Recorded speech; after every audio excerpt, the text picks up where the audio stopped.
Imagine this. You're living in a creaky old house on the far edge of a town nobody writes songs about. The kind of town where gas stations close early, dogs bark at shadows, and people drive past without slowing down. Your house sits by itself, just beyond a dried-up field. An old two-story thing that moans with every gust of wind, like it remembers better days. The paint's been losing a battle with time, peeling in jagged curls like sunburnt skin. The windows rattle when the wind gets mean, and the roof always sounds like it's thinking of leaving. You moved in because the rent was cheap. Too cheap. The landlady said it used to belong to someone famous, but she didn't say who. She just stared a little too long when you signed the lease and muttered, "Just don't go knocking on doors you don't need to open." You laughed back then. Now you don't.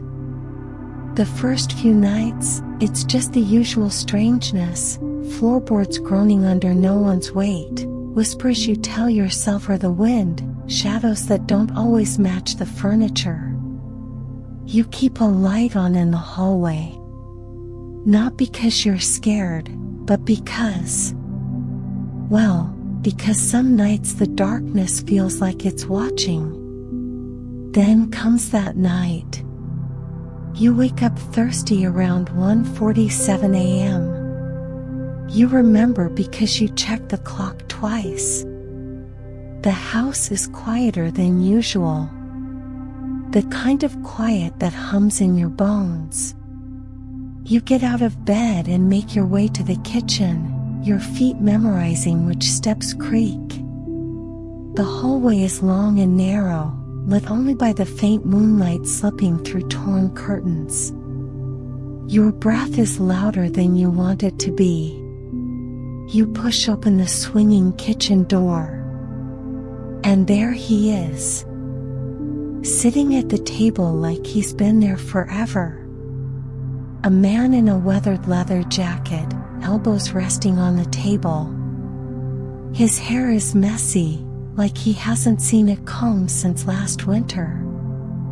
His face is lit only by the dim bulb above the stove, and in that light, he looks like a half-remembered dream where a character pulled straight out of a noir film.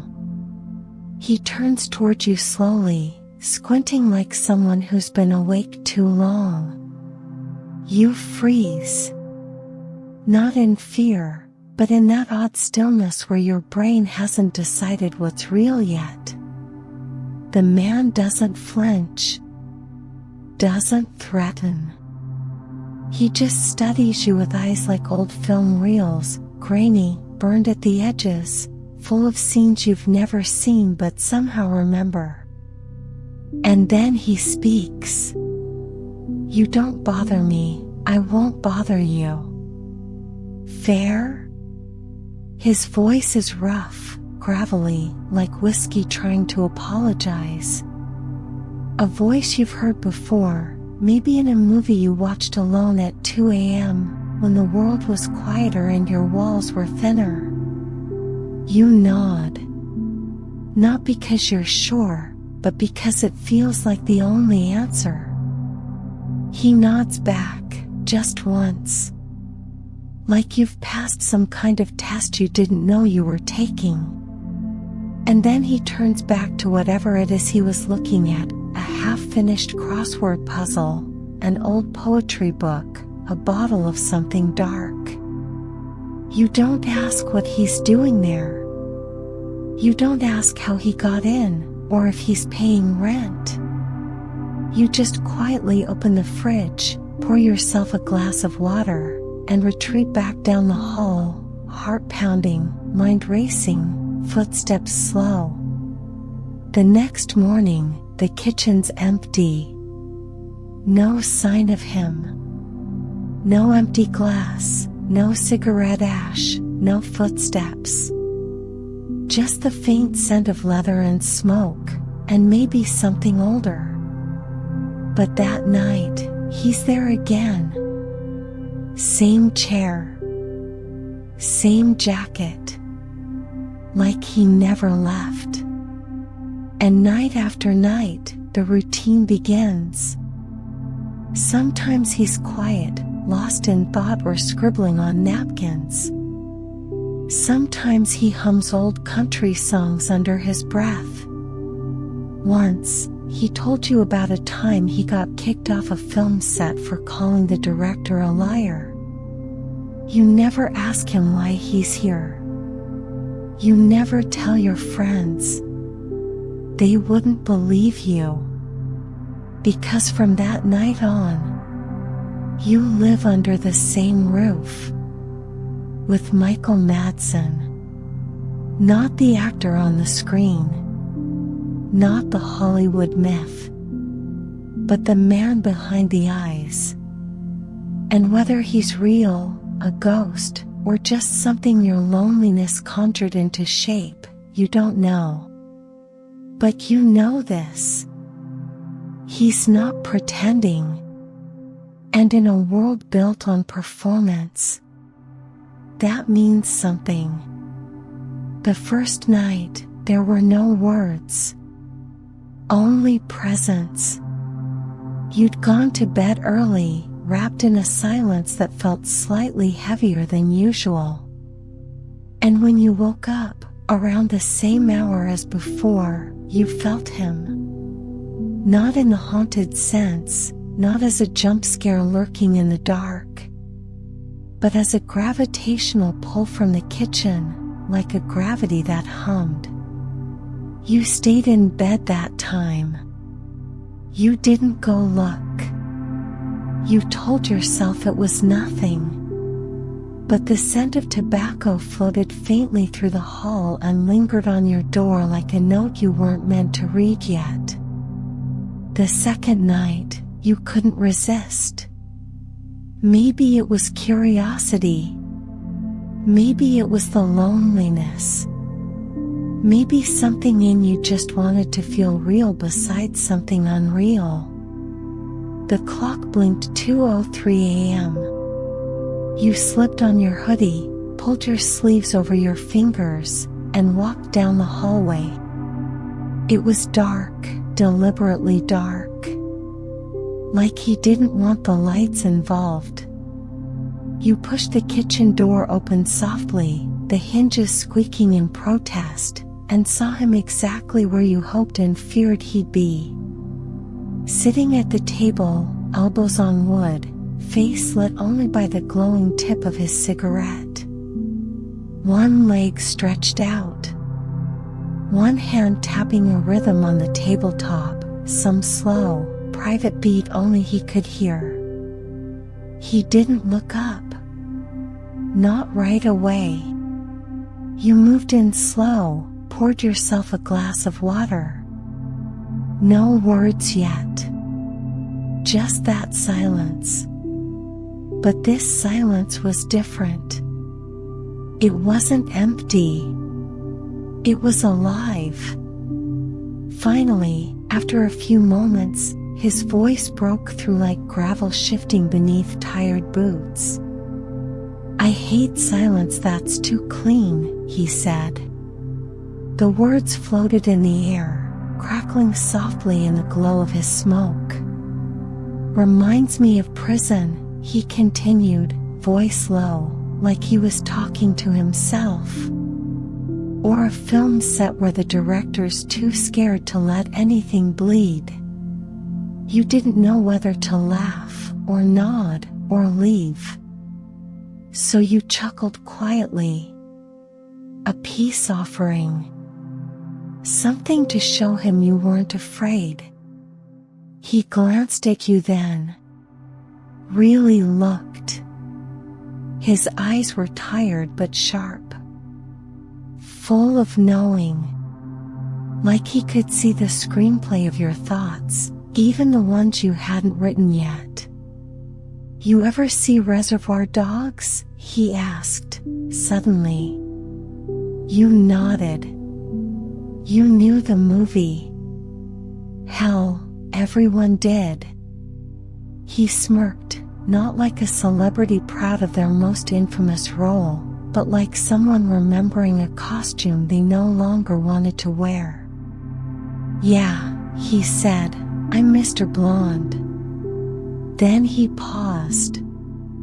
Not for drama, just because he was thinking. Or feeling. Or maybe both. But truth is, I never liked that scene. You know the one. You nodded again, but slower this time. He took a long drag of his cigarette and exhaled toward the ceiling, watching the smoke drift like ghosts leaving his lungs. Dancing to Stuck in the Middle, slicing that cop's ear off. Everyone loves it. Every college kid wants to talk to me about it. Like I invented cruelty.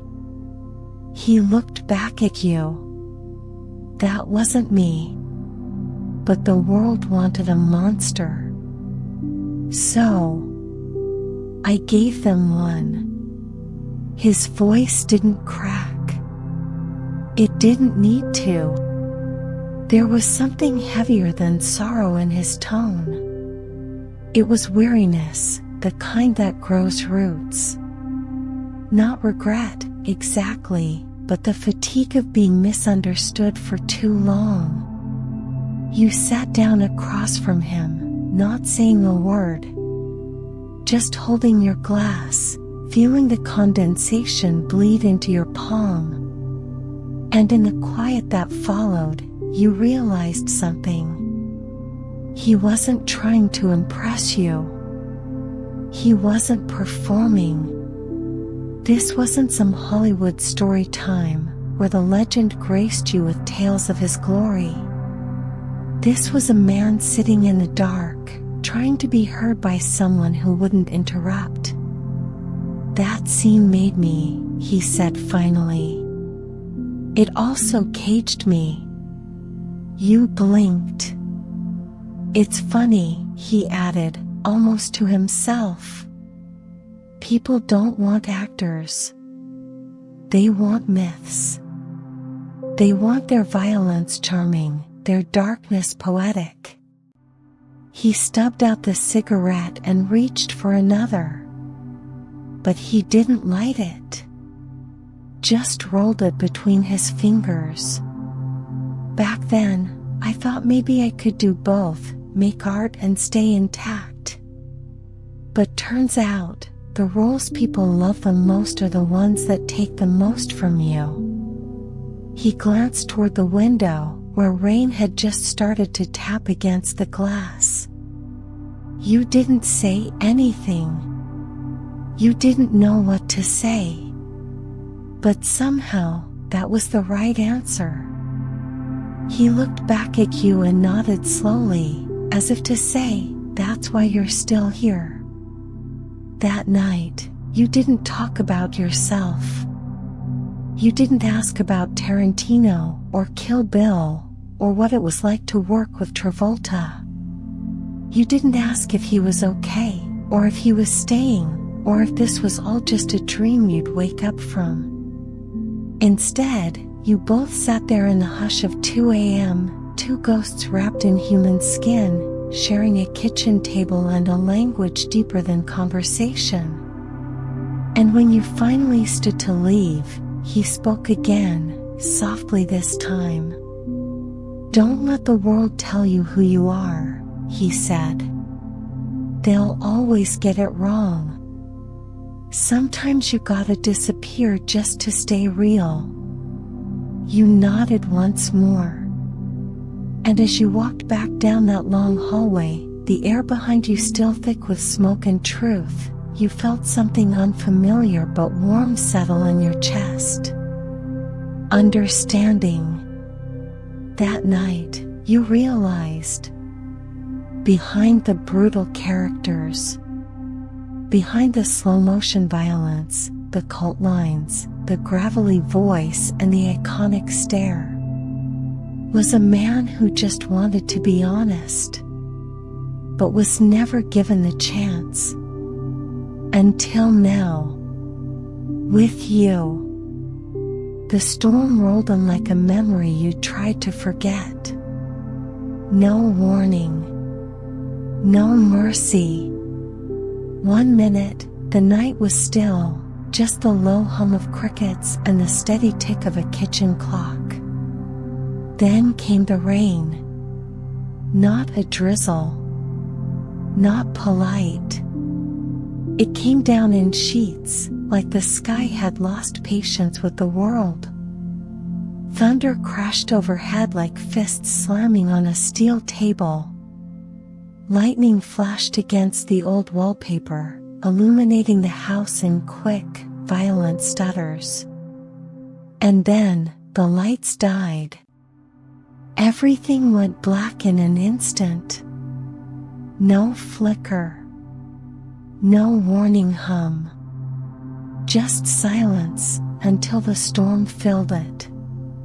You sat in your room, listening to the old bones of the house creak in protest. Wind rattled the windows like it wanted in. And for a moment, you almost wished it would break through, just so you wouldn't be the only thing breathing. You wrapped your blanket tighter around you, eyes adjusting to the soft blue-gray light that filtered in from the storm outside. Then you heard it. A voice. Low. Gravel-coated. Familiar. Not loud, just enough to pull you toward it. It came from the next room. You rose slowly, your footsteps muffled by old carpet and adrenaline. The house wasn't just dark, it felt ancient in that moment. Like time itself had blown a fuse. You followed the sound, heart thudding in rhythm with the thunder. The door to the living room was half open.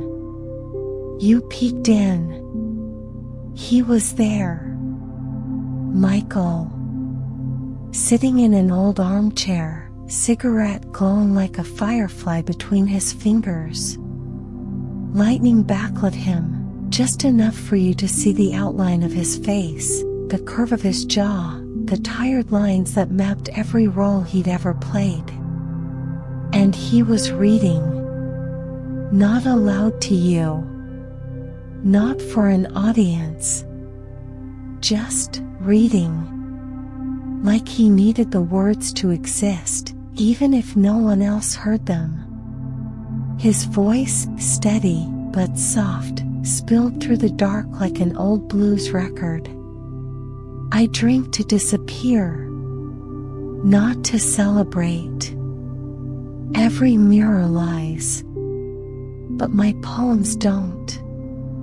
You stood still, letting the words settle in your skin. There was pain in them. But more than that, there was truth.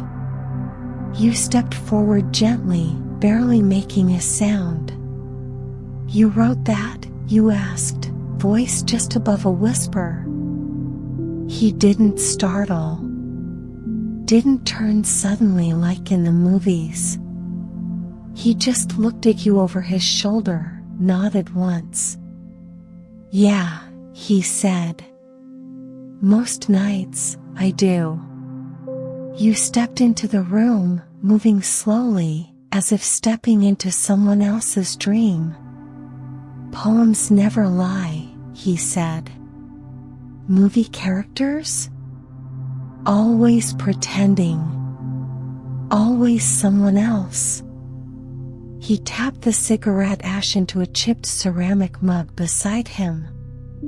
I've lied for a living, you know, he continued, eyes now focused on the fireless fireplace. Made a career out of being people I barely understood.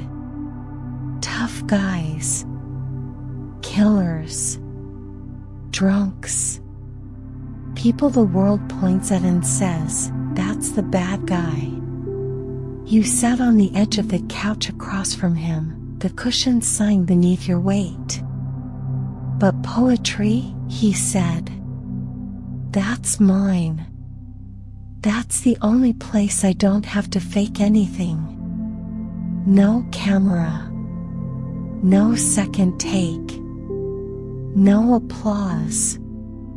He reached for something on the nearby table, a worn-out cowboy hat, its brim frayed, its shape molded by years of wear. "I played Bud," he said. "Kill Bill. L. Driver's brother. Buried a bride alive in the desert." He turned the hat over in his hands, like it held memories in its fibers. "In the movie, I die. Quiet. Off screen. Bitten by a snake. No glory. No redemption." He looked up at you then, really looked. "But in my poems, I live. I bleed slow. I get forgiven. I sit in chairs like this and talk to strangers who don't expect me to explode." The thunder cracked again, louder this time. The whole room blinked in a flash. You both sat in silence for a moment, listening to the rhythm of rain against the glass. "Why don't you publish them?" you asked. He chuckled, low and rough. "I tried. Once. Got told they were too raw. Too real. One editor said they sounded like confessions from someone who's already halfway to hell." He took another drag. "But that's the point, ain't it? Aren't we all halfway to somewhere?" You weren't sure what to say to that. So you didn't. Instead, you looked around the room. It felt sacred somehow. Not holy, but sacred. Like something had happened here, something true, and the room hadn't quite recovered. You looked back at him. His face was still, lit softly by the glow of his cigarette and the occasional lightning pulse. There was no ego there. No actor's pride. Just a man in the dark, sharing pieces of himself without needing you to clap. You leaned back into the couch, pulled your knees up, and listened. He read another one, quieter this time. A piece about a woman who left before he knew what to say. About a bar in Bakersfield. About a dream he couldn't wake up from. Each word landed like raindrops. Gentle. Heavy. Meant to be felt, not just heard. The room became a church without a god. Only poetry and thunder, and two people who didn't know why they were there. Only that they needed to be. And for the first time since you moved into that house, you felt like you weren't alone. Not really. Not in the way that matters. That night, the storm didn't stop. But it stopped bothering you. Because in the dark, with rain as percussion and poetry as melody, you found something unexpected. Connection. You didn't ask who he used to be. You didn't ask how much of it was real. You only listened. And in return, he gave you the one thing no movie, no role, no scene could offer. Truth. That night, poetry and rain became your shared soundtrack. And somehow, you slept better than you had in years. It began like any other night. The house hummed with its usual soft groans, wood expanding, settling, breathing. The rain from the week before had passed, but the air still held something heavy. A stillness that wasn't silence. More like waiting. You were in the hallway when you heard him say it. "I'm leaving." His voice didn't rise. It wasn't dramatic. It didn't echo down the hallway like some final line in a film. He said it like someone pointing out the weather. You stepped into the living room, and he was there, same chair, same hat on the armrest, same cigarette burning down between his fingers. You didn't respond at first. You just stood there, caught off guard by the calm certainty in his voice.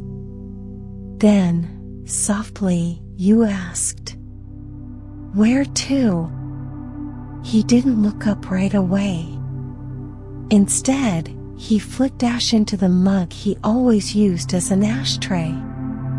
The smoke curled upward, slow and uncertain, like it hadn't decided which way to drift. Finally, he answered, "To a place that doesn't expect me to be someone else."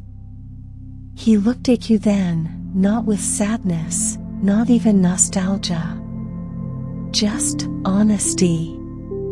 The kind of look you only give someone when you know they won't interrupt it. You nodded, even though your throat was tight. Even though your heart didn't want to let the moment end. You'd known it was coming, somehow. Maybe it had been there in the way his poetry lingered too long on the word goodbye.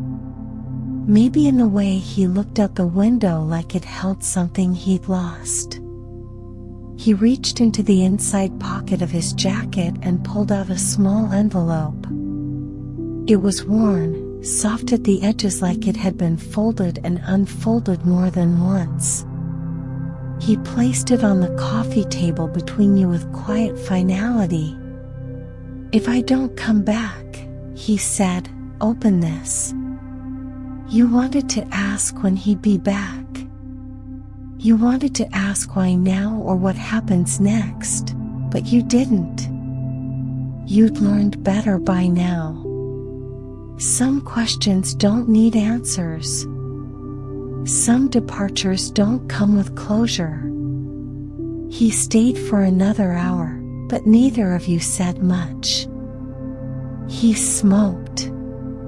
You sat. The ticking of the wall clock sounded louder than usual. Eventually, he stood up. He put on the old cowboy hat, the one he always claimed belonged to Bud or someone like him. He looked around the room like it was a memory being packed away. Then he looked at you. There was something in his eyes. Not goodbye. Gratitude. He nodded once, his signature farewell. And then he left. No door slam. No car engine. Just gone. You waited for a while, thinking maybe he'd turn back.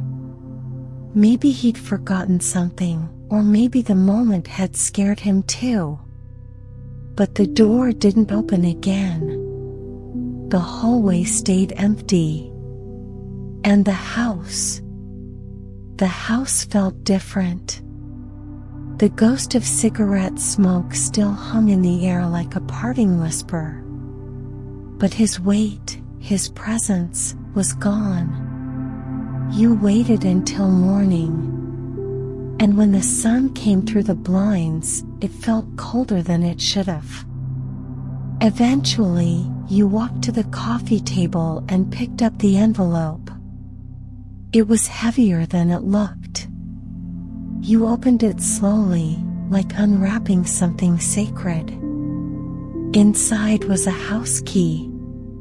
And a torn piece of paper, one of the napkins he always scribbled on. The handwriting was unmistakably his. Angular. Sharp. tired. This house isn't mine, but it suits you. You listen. You stay quiet. You understand. That's rare. Mike. You stared at the note for a long time. Longer than you meant to. It wasn't just a goodbye. It was a passing of something. A trust. A secret.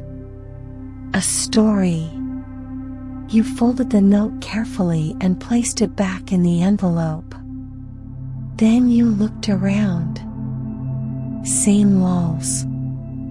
Same chipped paint. Same creaking floorboards.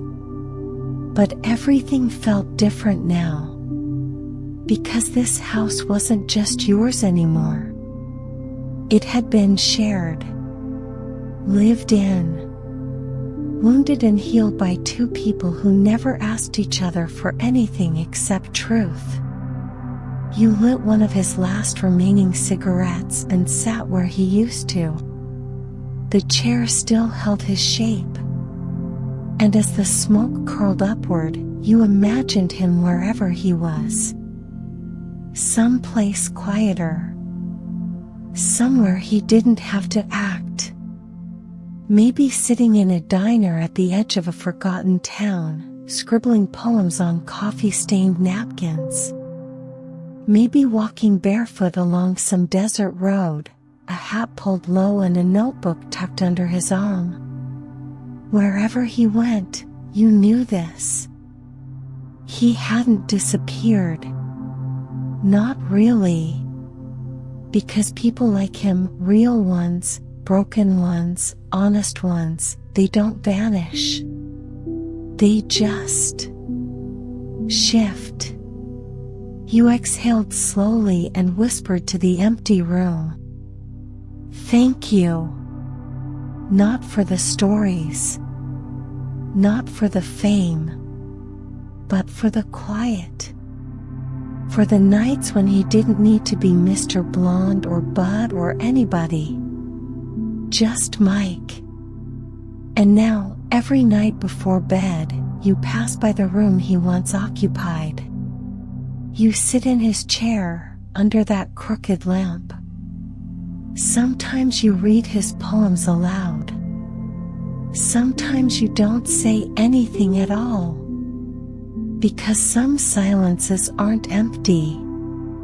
Some are full of memory, smoke, and the echo of someone who once said, "Poems don't lie. Movie characters do." And you believe him.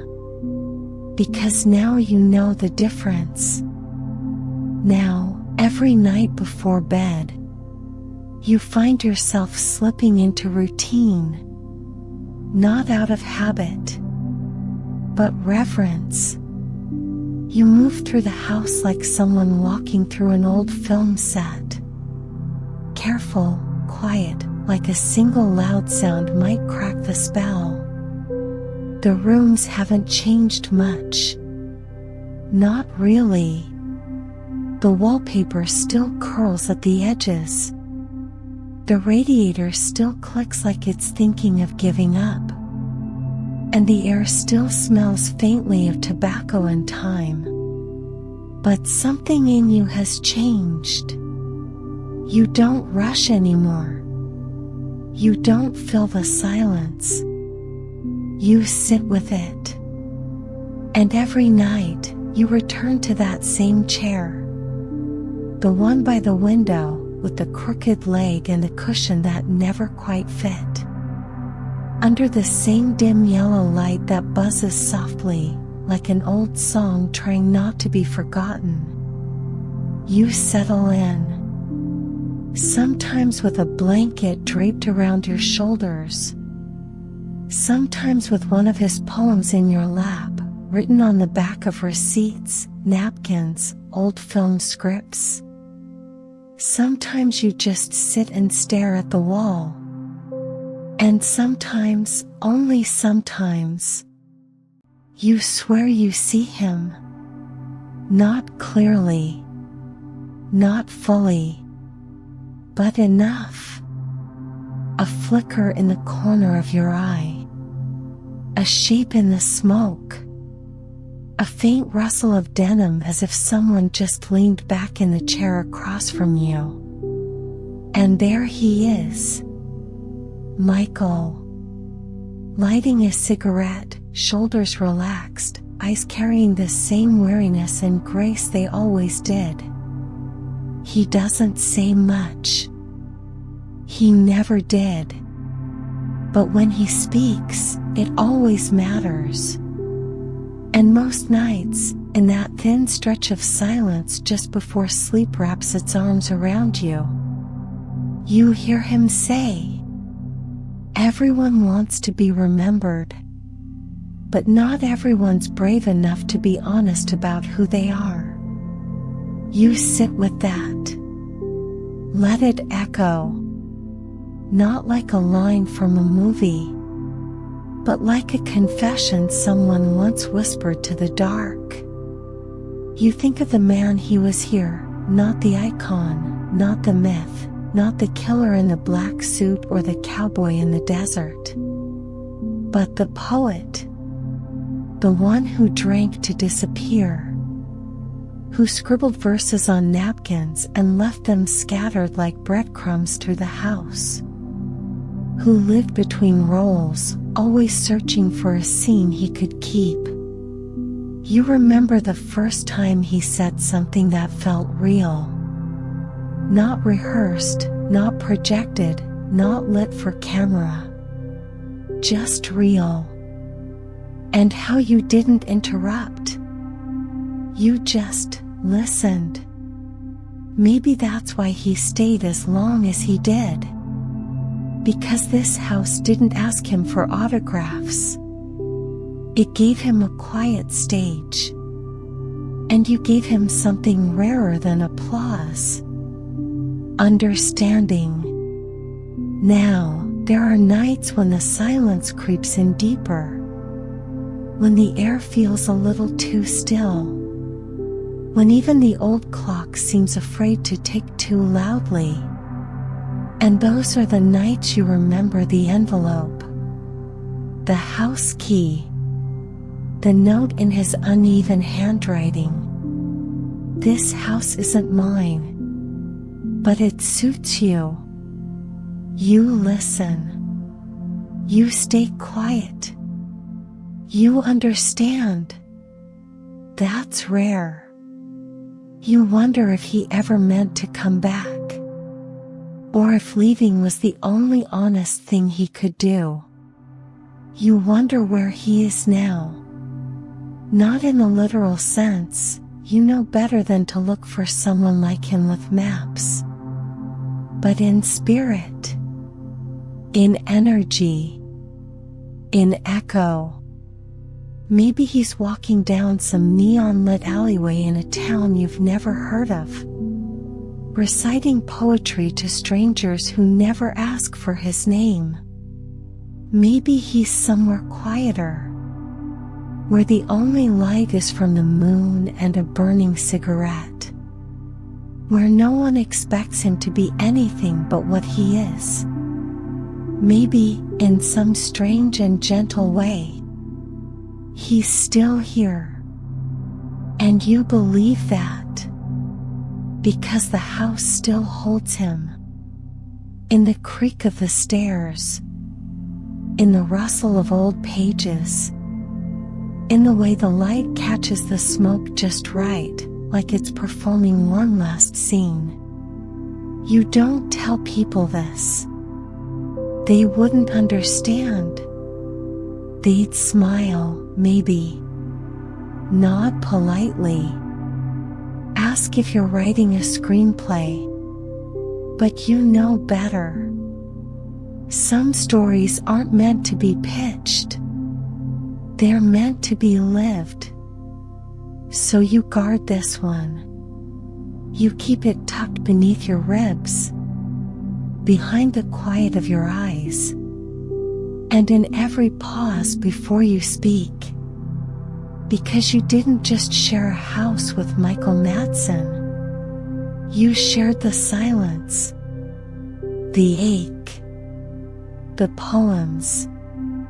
You didn't just witness the legend. You saw the man, the one who folded his own mythology into the corners of your life and left you with something far rarer than fame. A story that doesn't need to be told out loud to be true. So now, when the night gets deep and the house sighs in its sleep, you sit in that same chair, under that flickering bulb, and let the memory drift through you like smoke. And if you ever hear a whisper in the dark hallway, a soft voice, ragged with time and truth, don't be afraid. It's just him, still reading poetry for you. And if you close your eyes, you might just hear it. Good night, kid. Thanks for letting me stay. Thank you, Michael Madsen, for the films, for the words, for the silence. We heard it all.